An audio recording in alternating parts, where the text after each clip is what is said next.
오늘은 성령 강림 후 여섯째 주일이자 맥주 감사 주일입니다.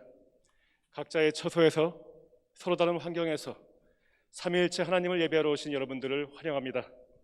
이제 다 함께 평화의 인사를 나눕시다.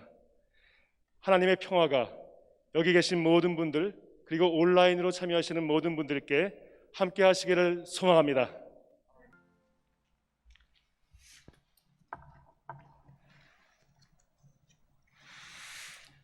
성도의 교제입니다. 오늘은 성령 강림 후 여섯째 주일과 맥주 감사 주일로 지킵니다. 사랑으로 모든 만물을 창조하시고 은혜로 통치하시는 하나님을 찬양하며 우리의 생사 화복을 주관하시되 높이기도 하시고 낮추시기도 하시는 하나님의 은혜와 사랑을 감사드립니다. 오늘은 특별히 맥주절 감사 주일로 하나님께 예배드리게 하시니 더욱 감사를 드립니다.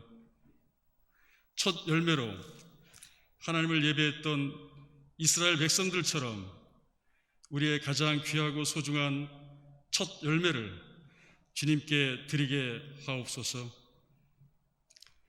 사랑의 주님, 2021년도 절반이 지나갔습니다. 새롭게 시작하는 7월, 믿음의 경주를 포기하지 않게 하시고 온전히 하나님만 바라보며 주님의 발자취를 따라 믿음으로 전진하게 하옵소서. 나의 욕심과 욕망을 따라가는 삶이 아니라 나누고 섬기며 사랑하며 헌신하는 7월이 되게 하옵소서. 은혜의 하나님, 62년 전 원주 세브란스 기독병원 원목실을 통해 영광교회를 세워주시고 조그만 다락방에서 시작한 모임이 8,000평 대지의 3,000평 건물로 이어지는 기적의 성장을 주신 것에 감사드립니다.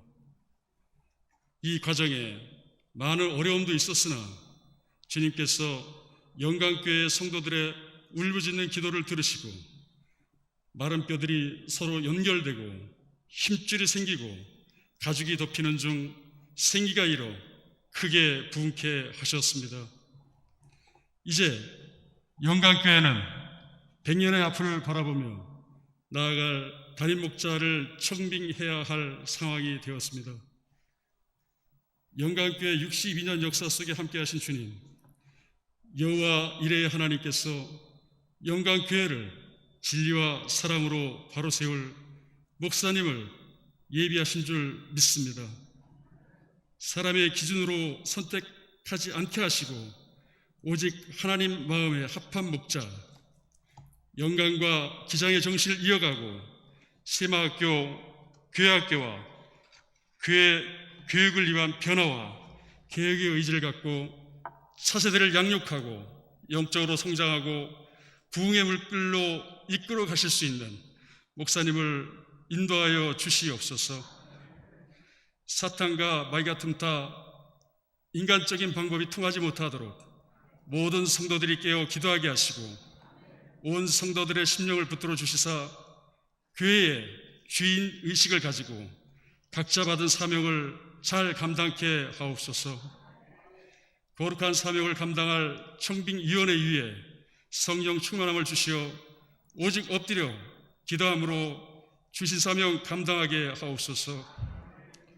여름 성경학교 중고등부 청년의 수련을 위해 기도합니다. 비록 코로나로 인해 많은 어려움이 예상되지만 모든 상황 속에서도 은혜를 주시어 성령의 충만함을 얻고 그의 기둥이요 하늘나라 주인공으로 쓰임받기를 다짐하는 성경학교 수련회가 되게 하옵소서. 준비하시는 목사님, 교사들 손길 위에 복을 더하시고 하나님의 능력을 더욱 높이는 시간들로 채워 주시옵소서. 자비로우신 하나님, 고통 중에 있는 환우와 그 가족이 간절하게 기도하는 기도를 들으시고 육신의 모든 고통에서 해방되며 병석을 들고 일어나 같이 예배하며 모든 사람과 함께 기쁨을 나누는 은총을 내려 주시옵소서. 원주시 모범시민상을 수상하신 양주환 목사님, 앞으로 남은 생에 더욱 강건함과 영적으로 성령 충만함을 주시어 오직 예수만 자랑하는 영적인 복을 누리는 삶으로 인도하여 주시옵소서. 자녀로 선물로 주신 홍수진, 전혜연 성도님 가정에 하나님의 영광이 더욱 크게 나타나고 주님이 주신 이 가정과 부모와 아기를 아는 모든 사람에게 복의 근원이 되게 하옵소서. 김원준 권사님, 생명이신 예수 그리스도를 믿고 영생을 바라보며 살던 귀한 하나님의 자녀가 주님의 품에 영원히 안기게 되었습니다. 그 영혼을 받아주시고 사랑하는 이웃 가족들과 모든 주의 자녀들에게 성령으로 위로하여 주시며 모든 장례 절차 위에 은혜를 더하여 주시옵소서. 장기간 코로나로 인해 일상들이 지쳐가고 있습니다. 하나님이 거룩하고 성별된 자녀인 우리에게 하나님의 말씀으로, 하나님의 권세로, 하나님의 능력으로 이길 수 있도록 강하고 담대한 믿음의 은총을 내려 주시옵소서. 오늘도 모든 것이 은혜라는 주님의 말씀을 들고 단위에 서시는 송요섭 목사님을 성령의 능력으로 무장시켜 주시사 놀라우신 하나님의 능력이 나타나게 하옵소서. 은혜의 찬양을 드리는 연합성가대의 찬양을 받으시고 영광교회 모든 직분자들에게 은혜를 더하시사 주님을 향한 사랑과 헌신이 주님 오신 그날까지 변함없이 이루어질 수 있도록 보혜사 성령으로 이끌어 주시옵소서. 이 모든 말씀 예수님의 이름으로 기도드립니다.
내 모든 것 아낌없이 모두 드리리.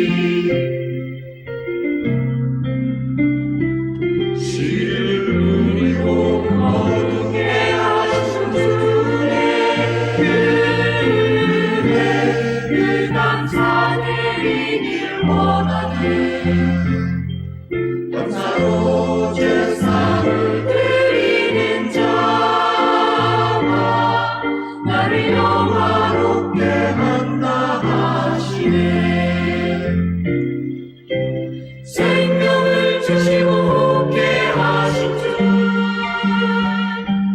나를 미라도록 나를 쓰임받게 하신 주, 내게 부족함 없이 채워주신 주, 아낌없이 드리니 드리니.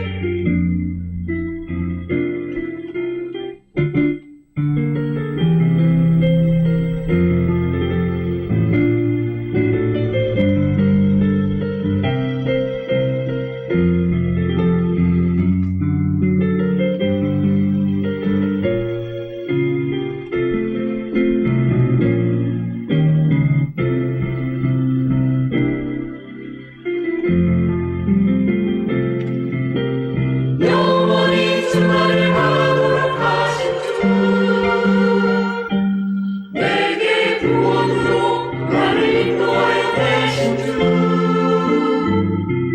나를 언제나 사랑하신 주님, 아낌없이 드리니 드리니 감사로.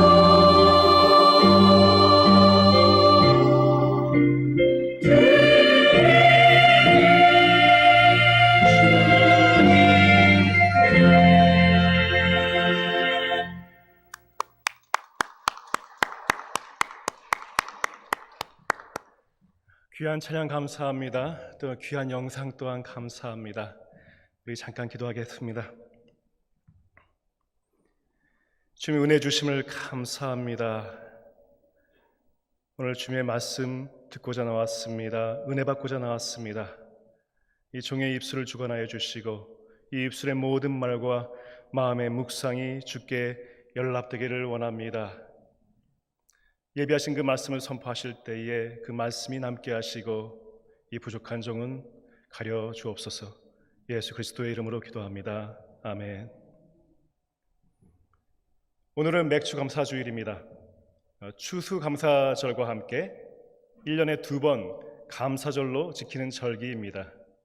추수감사절은 미국의 땡스기빙 데이가 유래한 것이며 미국에 정착한 청교도의 정신을 기리는 것이라면 이 맥주감사절은 외국에서 유래한 것이 아닙니다. 가끔은 이 구약의 맥추절에서 유래한 것이라고 생각하지만 사실 구약의 맥추절은 보리를 추수하는 절기가 아닙니다.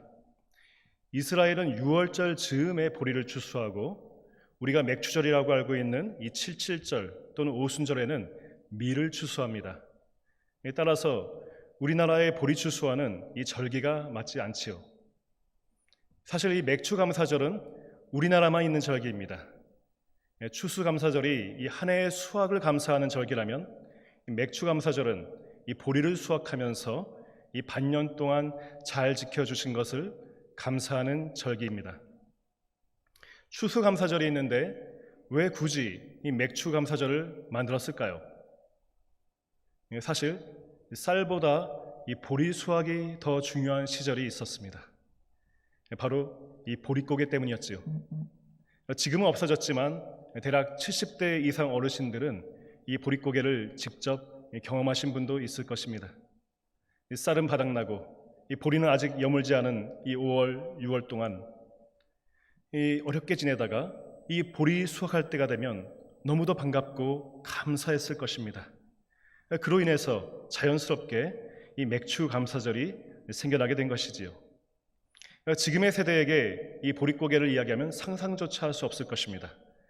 그만큼 이 맥추 감사의 의미도 와닿지 않을 것입니다. 예전에 인기를 끌었던 드라마 중에 응답하라 시리즈가 있었습니다. 1997, 1994, 그리고 1988 그 연대를 배경으로 이 세 가지 시리즈가 있었는데 저희 아내는 1997을 좋아하고 저는 1988을 좋아했습니다. 이 둘이 나이 차이가 좀 나지요. 이 80년대를 중고등학생으로 살아가던 저에게는 그 드라마가 제 이야기 같았습니다. 우리가 석유 골로로 밥을 하던 시절이 있었지요. 또 이불 깊숙이 이 밥공기를 넣어두면서 따뜻하게 해놓은 적이 있었습니다. 또 때가 되면 연탄 50장을 사다 놓고 또는 100장씩 사다 놓고 한쪽에 쌓아두면서 살던 시절이 있었습니다. 가끔은 연탄가스 유출 사고가 있던 시절이었습니다. 80년대 우리 교회는 어땠습니까? 이 개운동으로 이사를 와서 새 성전을 짓고 크게 부흥하던 시기였습니다. 이 겨울에는 갈탄을 떼고 여름에는 이 선풍기로 겨우 더위를 참아냈지만 그 누구도 불평하지 않던 시절이었습니다. 그 안에는 은혜가 있고 감사가 있었기 때문입니다. 우리는 이러한 시절을 힘들고 어렵다고 기억하지만은 않습니다. 다 같이 어려운 시절을 보냈구나 하는 그 아련한 추억이 이 마음 한켠에 남아있고 어쩔 때는 그리움으로 간직하기도 합니다. 그에 비하면 지금의 세대는 이 풍요로운 시대를 살고 있습니다. 하지만 이 아이들이 풍요롭다고 해서 아름다운 추억을 가지고 있는 것만은 아닌 것 같습니다. 우리가 살다 보면 이 고마운 것들에는 쉽게 익숙해지기 때문입니다. 주로 편하다는 이름으로 그렇죠. 익숙해지는 순간 당연하다고 여기게 됩니다. 당연하다고 여기면은 감사가 사라지게 됩니다. 감사가 사라지면 그 자리에는 이 불평과 불만이 자리가 잡게 됩니다. 지금 여러분의 마음에는 무엇이 자리 잡고 있습니까? 자, 맥주 감사절로 지키는 오늘 우리들의 마음에는 어떤 마음으로 이 주님 앞에 나오셨습니까? 만약 우리 안에 감사가 없이 불평과 불만이 자리 잡고 있다면 어떻게 우리가 감사를 회복할 수 있을지 오늘 이 감사의 회복에 대한 말씀을 나눠보고자 합니다. 먼저 15절을 다시 읽어보겠습니다. 시작! 그리스도의 평화가 여러분의 마음을 지배하게 하십시오. 이 평화를 누리도록 여러분은 부르심을 받아 한 몸이 되었습니다.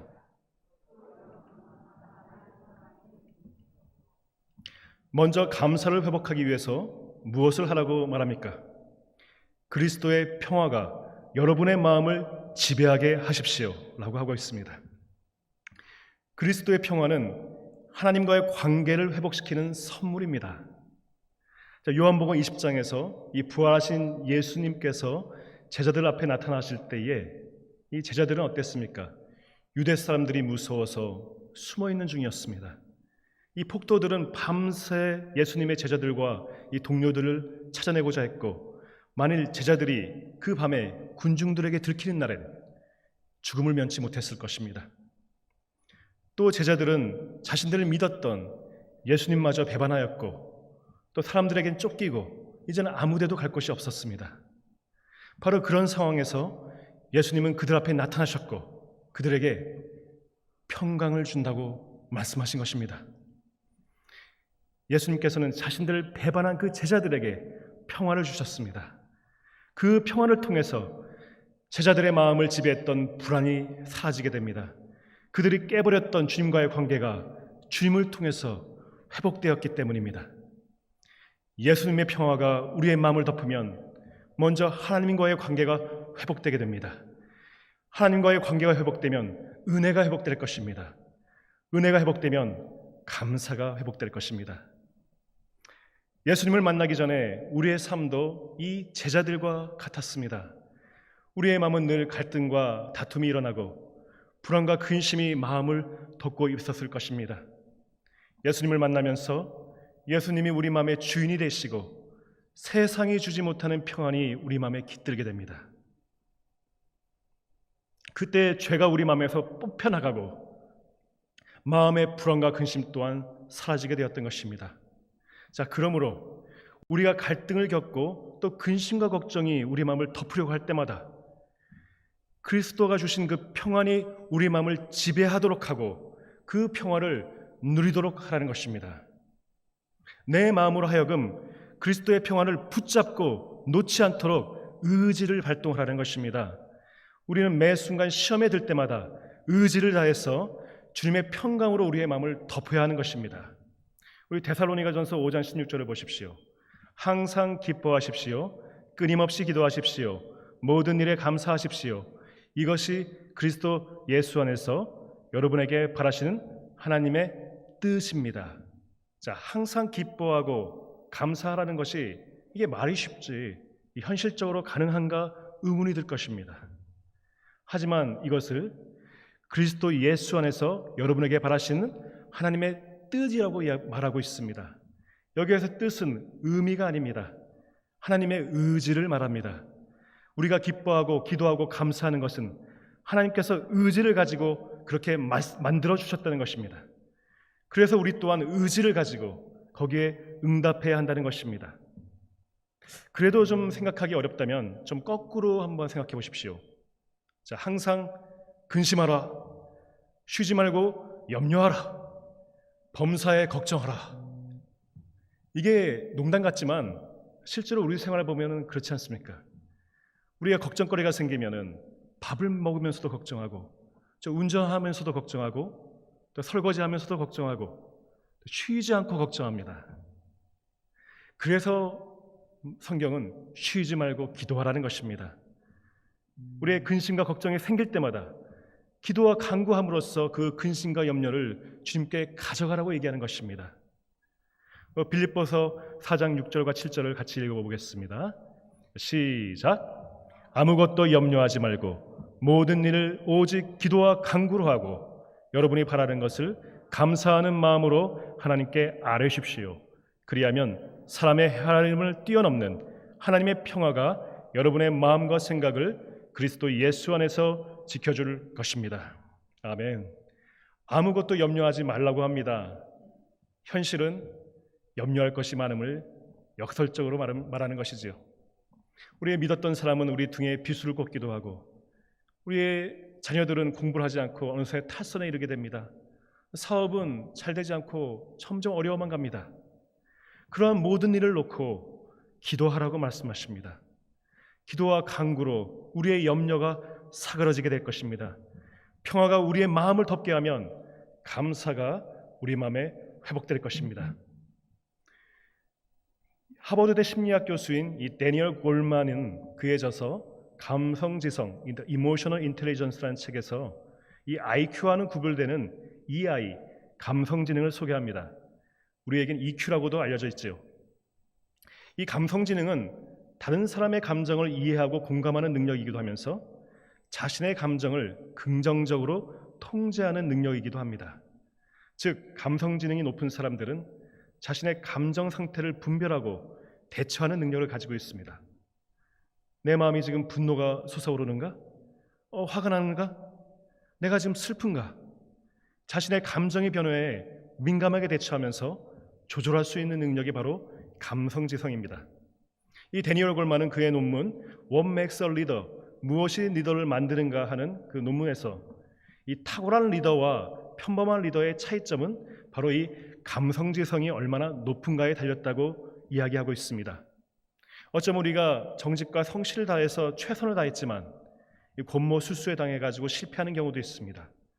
믿었던 친구와 동료에게 배신당하는 경우도 있습니다. 억울한 누명을 쓰고 이 사람들의 비난을 받는 경우도 있습니다. 이 당장이라도 모든 것을 그만두고 싶을 때가 있는 것입니다. 모든 것이 절망인 듯한 그 순간에 그 무너지는 듯 그 마음을 다잡을 수 있는, 흔히 한 말로 멘붕이 오지 않도록 하는 그 마음의 힘, 그것이 바로 감성지수인 것입니다.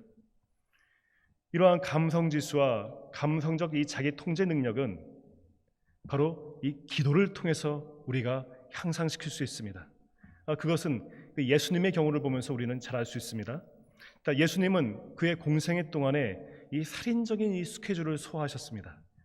이 아침부터 몰려드는 인파를 향해서 설교를 하시고 치유를 베푸시고 또 귀신을 쫓아내시고 다시 또 장소를 옮기셔가지고 또 설교를 하시고 치유하시고 또 대적하는 사람들과 논쟁도 하시면서 바쁜 시간을 보냈습니다.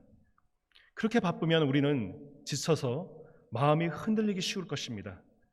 수많은 추종자들이 주는 그 칭찬에 현혹되기 쉽고 적들의 공격과 유혹에도 넘어가기 쉬울 것입니다.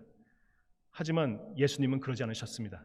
왜냐하면 이 새벽마다 기도하는 시간을 가졌기 때문입니다. 이 고요한 시간에 홀로 하나님과 교제를 하면서 그 하늘의 평안으로 그 마음을 채울 수 있었기 때문입니다. 기도를 통해서 마음이 늘 평안으로 덮여 있었기 때문에 대중의 인기에 매몰되지 않았고 대적자들의 유언비어에 흔들리지도 않으셨습니다.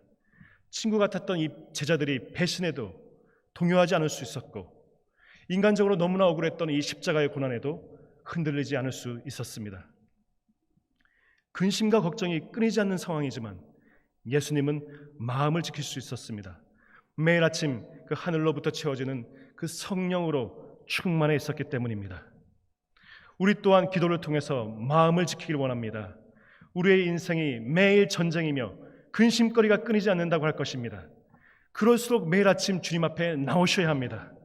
근심이 오는 순간 그 자리에서 기도하셔야 합니다. 근심과 염려를 주님께 아뢰고 주님께 맡기면서 감사하는 마음을 회복해야 할 것입니다. 그러면 그리스도가 주는 평강이 여러분의 마음을 지켜주실 것입니다. 두 번째로 우리의 감사의 회복을 위해서는 이 하나님께서 주신 이 공동체를 활용해야 됩니다. 이 본문 말씀 15절을 다시 한번 읽어보겠습니다. 시작. 그리스도의 평화가 여러분의 마음을 지배하게 하십시오. 이 평화를 누리도록 여러분은 부르심을 받아 한 몸이 되었습니다. 이 평화를 누리도록 여러분은 부르심을 받아 한 몸이 되었다고 말합니다.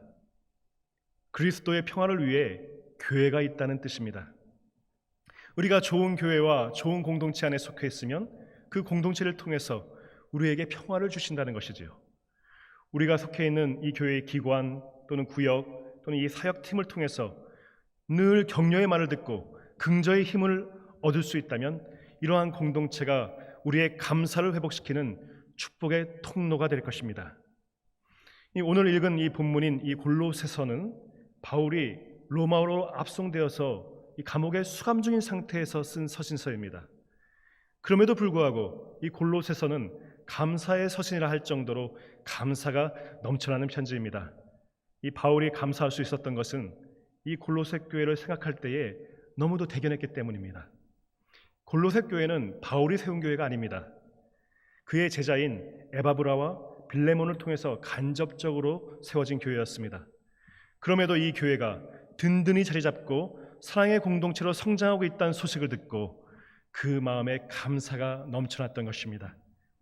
바울은 이 골로새 교회가 흔들리지 않는 신앙의 공동체가 되도록 이렇게 권면하고 있습니다. 골로새서 1장 21절과 22절 3절을 같이 읽어보겠습니다. 시작. 전에 여러분은 악한 일로 하나님을 멀리 떠나 있었고 마음으로 하나님과 원수가 되어 있었습니다. 그러나 지금은 하나님께서 그리스도의 죽으심을 통하여 그분의 육신의 몸으로 여러분과 화해하셔서 여러분을 거룩하고 흠이 없고 책망할 것이 없는 사람으로 자기 앞에 내세우셨습니다. 그러므로 여러분은 믿음의 튼튼히 털을 잡아 굳건히 서 있어야 하며 여러분이 들은 복음의 소망에서 떠나지 말아야 합니다. 교회가 흔들리지 않는 사랑의 공동체가 되기 위해선 우리가 그리스도의 죽으심을 통하여 구원받았다는 그 사실을 잊지 말아야 합니다. 우리의 이전 모습은 하나님을 떠나 있었습니다. 하나님과 원수가 되어서 죽음만이 우리를 기다리고 있었습니다. 이제는 어떻습니까? 십자가의 보혈로서 우리의 죄가 씻기고 의롭다 여기심으로 말미암아 우리에겐 영생의 축복을 약속받게 되었습니다. 값없이 주시는 이 은혜를 잊지 말아야 합니다. 성도 한 명 한 명이 하나님이 주신 그 은혜에 감사를 하고 늘 간직하고 살게 되면 그 교회는 사랑으로 인해 하나가 되는 공동체가 될 것입니다. 몇 해 전에 한 쌍둥이 자매의 사진을 신문기사에서 보게 되었습니다. 키리에 잭슨과 브리엘 잭슨이란 이름의 멋진 쌍둥이 자매였습니다. 이 자매는 태어날 때 특별한 사연이 있어서 Rescuing Hug, 생명을 구하는 포옹이라는 제목으로 널리 알려지게 되었던 자매들입니다. 이 둘은 태어날 때 예정일보다 3개월 일찍 미숙아로 태어났습니다. 인큐베이터 속에서 이 두 자매가 있게 되었는데 그중 언니는 그래도 몸무게도 불기 시작하고 잠도 잘 자면서 이 건강을 찾고 있었습니다. 그런데 이 동생은 여전히 1kg도 넘지 못하면서 이 호흡도 가파했습니다. 한 달이 채 못 돼서 이 동생의 상태가 위독해졌습니다. 이 작은 아기가 숨을 가빠하면서 그 마르고 작은 몸이 파랗게 질려 있는 것을 볼 때 의료진이나 이 부모는 어찌할 바를 몰랐습니다. 할 수 있는 것이 없었기 때문입니다.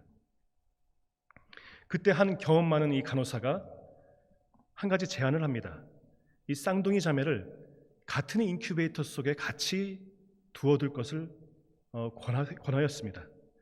이 부모는 그 제안을 받아들이고 쌍둥이 자매를 한 인큐베이터 안에 넣게 됩니다. 그때 놀라운 일이 벌어지지요. 그 안에 두 아기를 같이 놓자 그 둘은 찰싹 달라붙기 시작합니다. 그리고 쌍둥이 언니가 한 손을 올려가지고 그 동생을 감싸며 안아주었던 것입니다. 그때부터 이 동생의 심장이 정상으로 돌아오기 시작합니다. 호흡이 돌아오고 점점 건강을 되찾게 되었습니다. 그리고 이 둘은 장성해서 아까와 같이 멋진 숙녀가 되었습니다. 사랑하는 성도 여러분, 서로를 안아주시기 바랍니다. 우리는 모두 죽을 수밖에 없는 사람들이었습니다. 버려지는 생명이었습니다. 예수님의 사랑이 없었으면 우리는 오늘 이 자리에 있을 수가 없었습니다. 죽어가는 우리를 주님께서 못자국 난 그 손으로 안아주셨기에 우리는 새 생명을 얻었습니다. 그 사랑을 잊지 마시기 바랍니다. 그리고 그 사랑으로 기억하며 서로를 안아주시기 바랍니다. 우리가 그리스도의 사랑으로 서로를 덮어줄 때에 우리 교회는 사랑의 공동체가 될 것입니다. 감사의 공동체가 될 것입니다. 불평과 불만은 사라지고 미움이 녹아내리며 서로를 통해 감사가 회복되는 축복의 통로가 될 것이라 믿습니다. 세 번째로 우리 안에 감사가 회복되기 위해서는 말씀이 살아있어야 됩니다.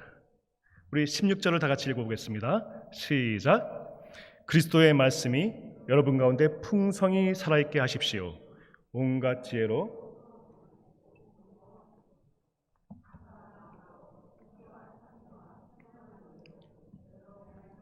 마음을 찬양하십시오. 아멘. 그리스도의 말씀이 우리 가운데 풍성히 살아있게 하라고 말씀합니다. 자, 말씀이 풍성히 살아있게 하려면 먼저 말씀이 우리 안에 풍성히 있어야 되겠지요. 성경 66권을 다 외우세요라고 말하는 것이 아닙니다. 오늘 읽었던 이 짧은 말씀이라도, 이 주일에 나눈 이 본문 말씀이라도 우리 마음에 붙들고 그 말씀을 생각하면서 그 말씀이 내 삶을 지배하도록, 내 삶을 이끌도록 하라는 것입니다. 분노의 순간이 왔을 때 내 마음은 곧 상처받기 일보 직전입니다. 감정의 칼날이 내 마음의 피부를 뚫고 파고들기 전에 말씀으로 보호막을 치라는 것입니다. 절망의 상황이 닥쳤을 때에 내 마음은 곧 바닥으로 떨어지게 될 것입니다. 그 절망의 어둠이 내 영혼의 날개를 짓누르기 전에 말씀으로 힘을 얻고 용기를 얻으라는 것입니다. 요즘 직장인들이 이 몸이 아파가지고 이 병원에 가면 병명이 없는 경우가 많습니다. 검사를 하면 다 정상이에요. 그 의사가 틀리진 않았을 것입니다. 그래서 이 마지막으로 이 의사가 주는 처방이 무엇입니까? 스트레스 받지 마세요. 이게 과연 돈 주고 받을 처방이냐 하면서 이 불평하는 분도 많았을 것입니다. 물론 우리가 이 문을 활짝 열어가지고 스트레스 들어오세요 라고 받아준 것은 아니죠. 하지만 우리가 스트레스에 걸려버린 것은 사실입니다. 이 병에는 두 가지 표현이 있습니다. 병에 들다와 병에 걸리다라는 표현이 있죠. 두 차이는 예방할 수 있는가 없는가의 차이가 있습니다. 자, 예방할 수 있으면 병에 걸린다이고 예방할 수 없으면 병에 든다라고 표현을 합니다. 그래서 오한이 든다라고 이야기하죠. 그리고 코로나 바이러스에 걸린다라고 이야기를 하는 것입니다. 그러니까 스트레스는 언제라도 우리 주변에 있습니다. 거기에서 떠날 수가 없습니다. 여러분이 만일 비행기 타고 다른 나라에 가시더라도 스트레스는 여러분들 따라갈 것입니다. 스트레스는 받을 수 있습니다. 하지만 거기에 걸려버리시면 안 됩니다. 우리에게 불안이 있을 수 있습니다. 하지만 그 불안에 걸려버리시면 안 됩니다. 우리에게 억울함이 있을 수 있습니다. 하지만 그 억울함에 걸려버리시면 안 됩니다. 걸려버리는 순간 우리 안에 있던 말씀은 사라지고 우리 마음에 있던 감사는 사라지게 됩니다. 그러면서 어둠으로 향하고 사망으로 치닫는 길이 열리게 되는 것입니다. 이 주님을 믿는 사람들은 달라야 합니다. 하나님의 사람들은 하나님의 말씀이 풍성히 살아있어야 합니다.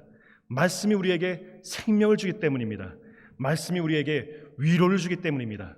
시편 119편 50절에는 이렇게 이야기하고 있습니다. 우리 다 같이 한번 읽어보겠습니다. 시작.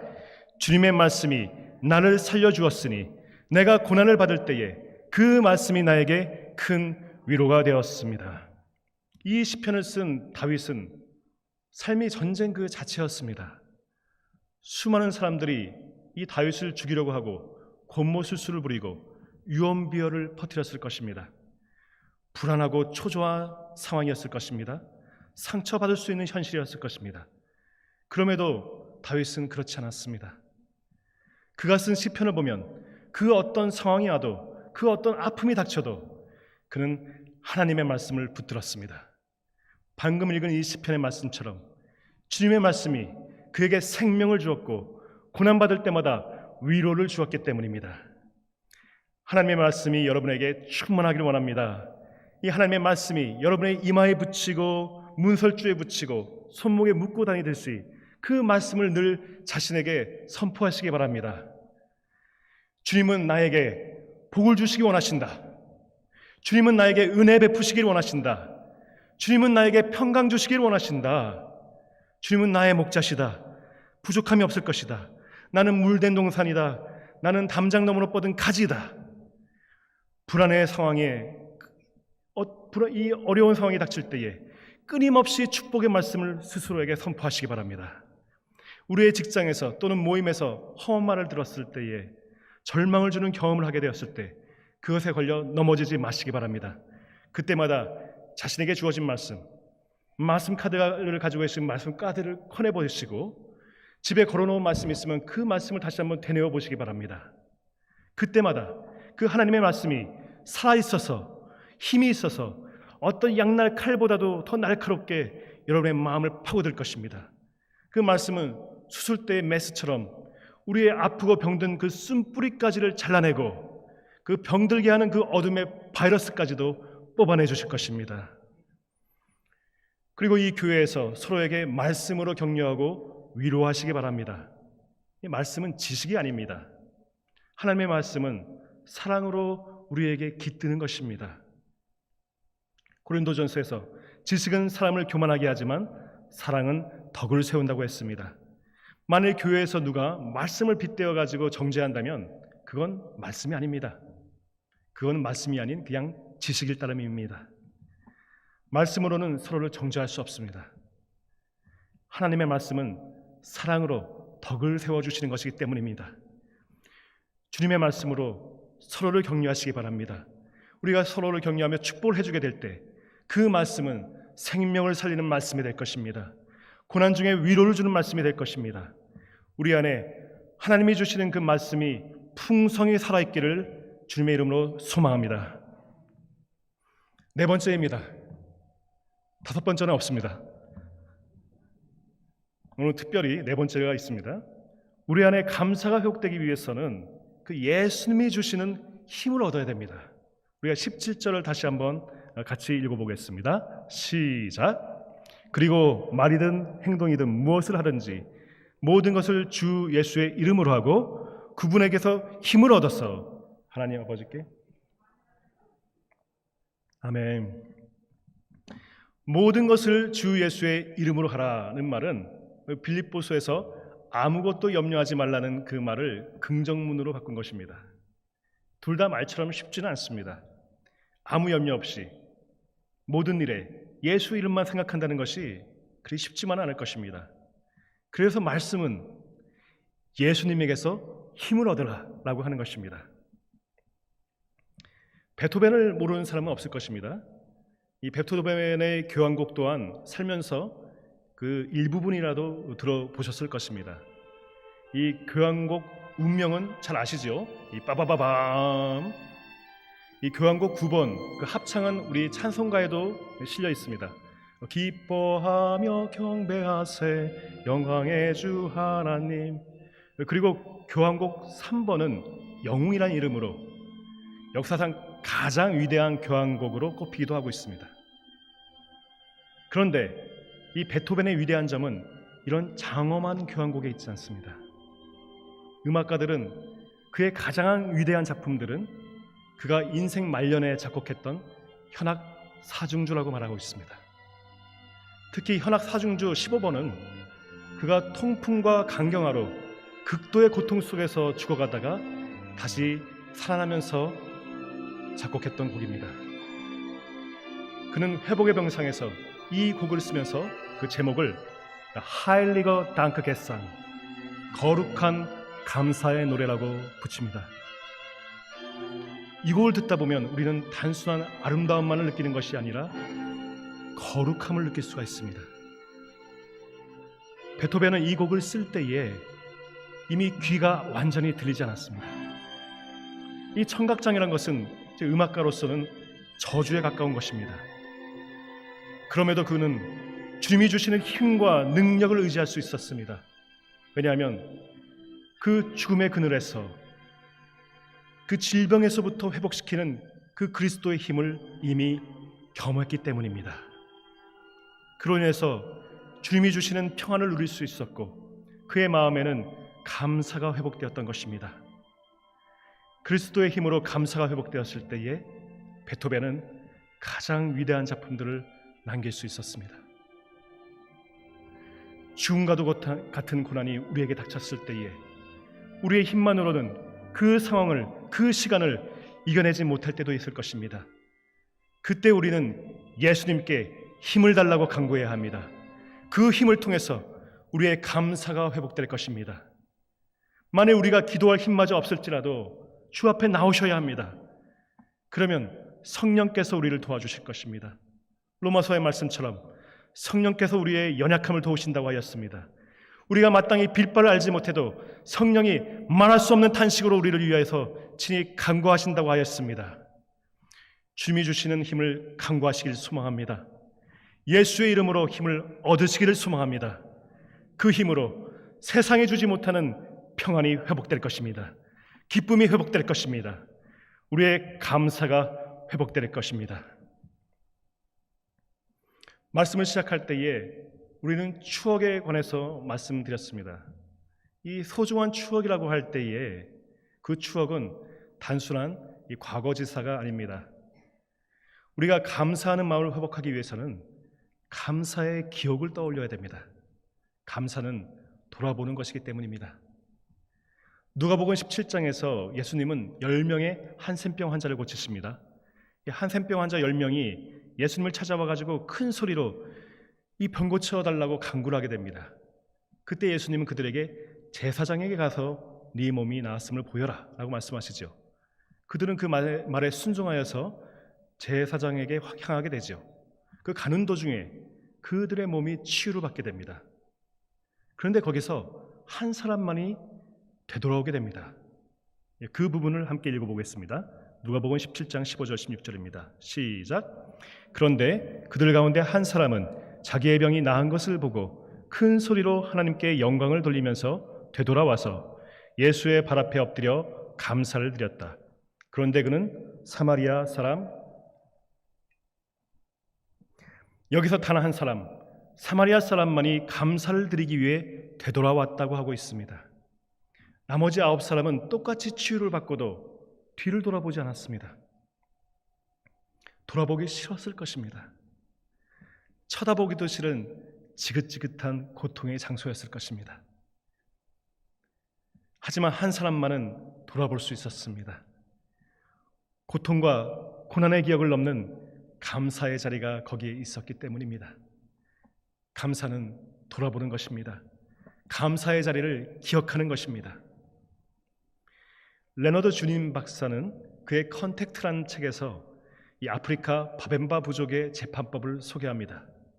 이 부족 중에 누군가 죄를 짓게 되면 마을 사람들은 그를 마을 한복판에 세워둔다고 합니다. 그리고 마을 사람들은 며칠 동안 그에게 가벼운 말이 아닌 진지하게 한마디씩 하고 간다고 합니다. 그들은 일을 멈추고 그 사람을 둘러싸고 돌아가면서 말하기 시작합니다. 지난번에 내게 먹을 것을 줘서 고마웠어. 나를 향해서 웃어줘서 고마웠어. 지난해 우리 집을 고칠 때 도와줘서 고마웠어. 우리 아들 다쳤을 때 옆에 있어서 도와줘서 고마웠어. 모두가 오랜 시간 그와 함께 하면서 그에게 감사했던 기억을 찾아내 한마디씩 이어갑니다. 마을 사람들이 진심을 담아서 하는 그런 칭찬을 들으면서 그 사람은 마음이 녹아내리고 울기 시작합니다. 마을 사람들이 모두 그를 칭찬하고 나면 그가 저질렀던 잘못이 용서가 됩니다. 그가 공동체를 회복하게 되었음을 축하하기 위해서 마을에서는 또 잔치가 벌어집니다.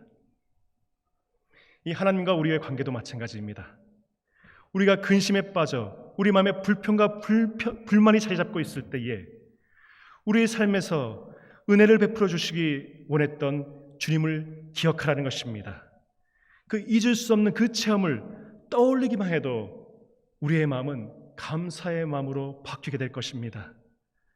감사한 마음으로 기도하면서 아뢰고 주님 앞에 기도하며 나아가면 근심과 염려는 내려놓게 되고 우리 마음에 평안이 회복될 것입니다. 영광교회가 기도의 자리가 회복되길 소망합니다. 그 뜨거운 기도를 통해서 성령의 충만함을 얻으시길 바랍니다. 불평과 불안을 극복하는 감성적 힘이 우리 안에 회복될 줄 믿습니다. 영적인 힘이 회복되며 평안이 마음을 덮을 것입니다. 하나님을 향한 감사가 회복될 것입니다. 말씀을 마치려고 합니다. 감사하는 마음을 회복하기 위해서는 우리는 인정할 수 있어야 합니다. 감사란 인정하는 것입니다. 책이나 논문을 쓸 때에 마지막으로 쓰는 것이 있습니다. 감사의 글입니다. 시간상으로는 마지막이지만 논문에선 맨 앞에 위치하게 됩니다. 이 감사의 글을 영어로 acknowledgement라고 합니다. 직역하면 인정이란 뜻입니다. 이 교수님의 가르침이 없었다면 이 논문을 마치는 것은 불가능했을 것입니다. 인정하는 것입니다. 사랑하는 가족, 내 아내의 헌신적인 도움이 없었다면 이 논문은 태어나지 못했을 것입니다. 라고 쓸 수밖에 없었던 작년의 일이 있었습니다. acknowledgement, 인정하는 것입니다. 마치 결혼식에서 이 하객들에게 이렇게 말하는 것과 같았습니다. 이 바쁜 가운데 오셔서 이 자리를 빛내주셔서 감사합니다 라고 인사하죠. 하지만 부모님에게는 어떻게 인사합니까? 두 분이 안 계셨다면 오늘 제가 이 자리에 있을 수 없었을 것입니다. 자신의 전부가 부모님의 덕분임을 인정하는 것이지요. 하나님의 은혜가 그렇습니다. 은혜는 우리를 빛나게 해주는 것이 아닙니다. 없으면 덜 빛나는 그러한 것이 아닙니다. 그 은혜가 없이는 오늘 내가 이 자리에 있을 수 없는 것이며 내가 이렇게 살아갈 수 없는 것이며 내가 존재할 수 없는 것을 인정하는 것입니다. 감사는 이 은혜를 인정하는 것입니다. 사도 바울은 그의 복음을 전하는 것에 대해서 이렇게 고백을 합니다. 고린도전서 15장 10절을 다 같이 읽어보겠습니다. 시작. 그러나 나는 하나님의 은혜로 오늘의 내가 되었습니다. 나에게 베풀어 주신 하나님의 은혜는 헛되지 않았습니다. 나는 사도들 가운데 그 어느 누구보다도 더 열심히 일하였습니다. 그러나 이렇게 한 것은 내가 아니라 나와 함께 하신 하나님의 은혜입니다. 나의 나 된 것은 하나님의 은혜입니다. 내 모든 것이 하나님의 은혜입니다. 내 모든 삶이 은혜입니다. 나의 전부가 은혜입니다. 이 모든 것을 인정할 수 있는 감사가 우리 안에 충만하기를 주님의 이름으로 축원합니다. 이 시간 우리 찬양하기 원합니다. 이 세상엔 당연한 것은 없고 우리에게 아무것도 없습니다. 오직 하나님의 은혜만이 있을 뿐입니다. 기억하고 돌아보면 내 삶에는 인정해야 될 것이 너무나 많습니다. 모든 것이 은혜이기 때문입니다. 다 함께 찬양하기 원합니다.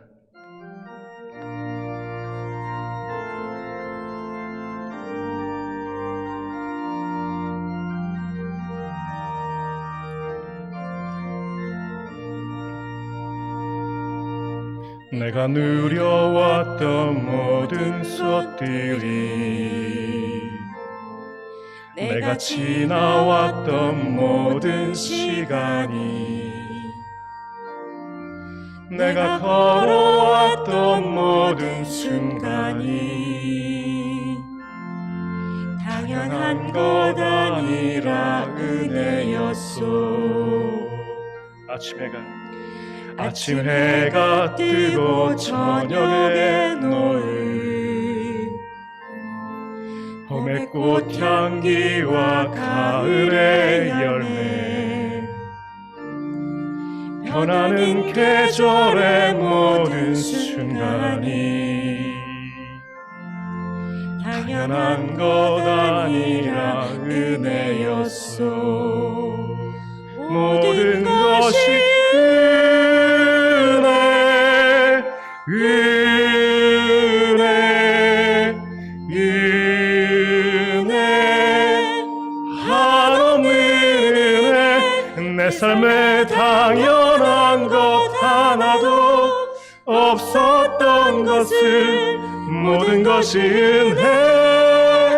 은혜였소. 내가 이 땅에 사는 것 이 땅에 태어나 사는 것 어린아이 시절과 지금까지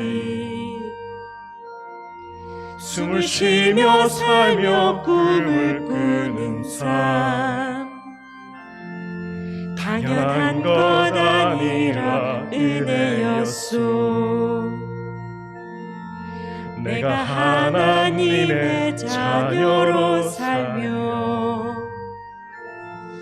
오늘 찬양하고 예배하는 삶 복음을 전할 수 있는 축복이 당연한 것 아니라 은혜였소. 모든 것이 은혜 모든 것이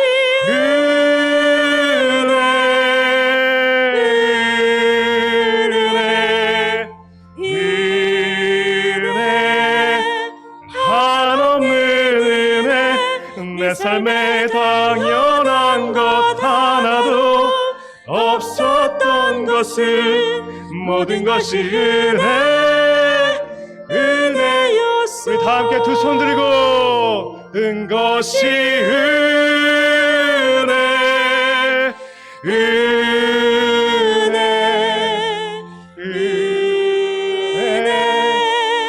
한없는 은혜 내 삶에 당연한 것 하나도 없었던 것을 모든 것이 은혜였어. 모든 것이 은혜였어. 모든 것이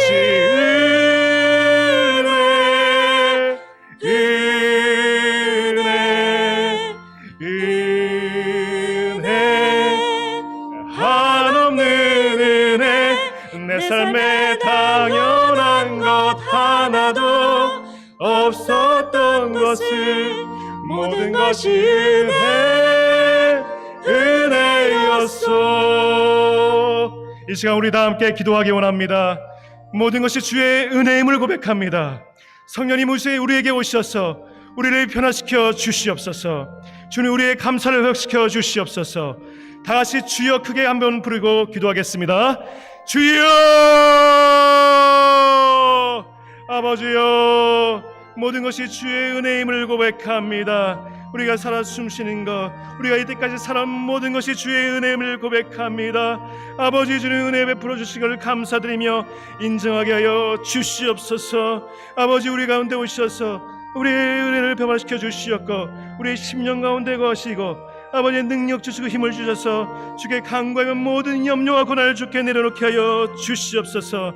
주의 사랑의 신비를 경험케 하시고 그의 감사를 회복시켜 주시옵소서. 우리의 가족을 주신 것을 감사합니다. 우리의 친구를 주신 것을 감사합니다. 우리의 이 교회를 주신 것을 감사합니다. 주의 그 사랑의 손길을 느끼며 감사하게 하여 주시옵소서.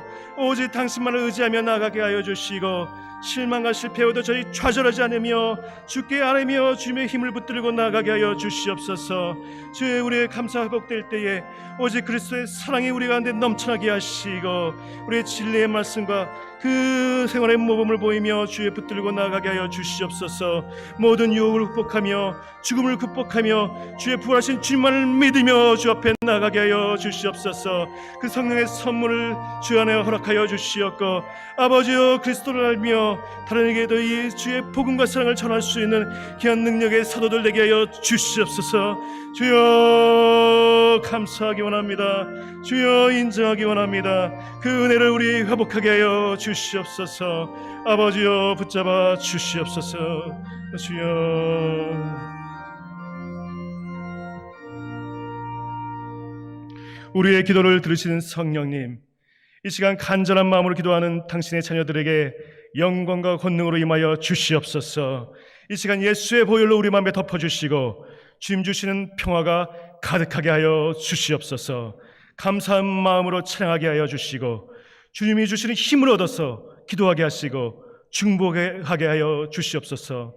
우리의 모든 염려가 걷히고 불안이 물러가며 사탄 마귀의 권세가 허물어지게 하여 주시옵소서. 우리의 기도의 자리가 회복되게 하여 성령의 충만이 있게 하시고 은혜와 감사가 넘치게 하여 주시옵소서. 주님의 평안이 우리의 마음을 덮게 하여 주시고 하나님을 향한 감사가 회복되게 하여 주시옵소서. 우리의 말씀으로 서로를 격려하며 서로를 일으키게 하여 주시고 십자가의 능력으로 모든 갈등과 미움이 사라지게 하여 주옵소서. 예수 그리스도의 이름으로 기도하옵나이다. 아멘.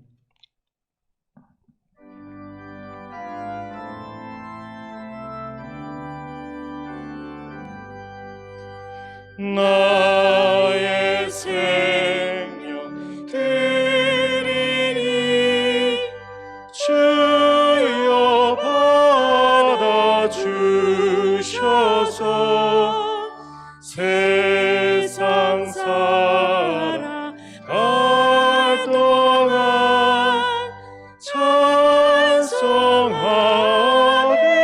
하소서. 다 함께 자리에서 일어나시기 바랍니다.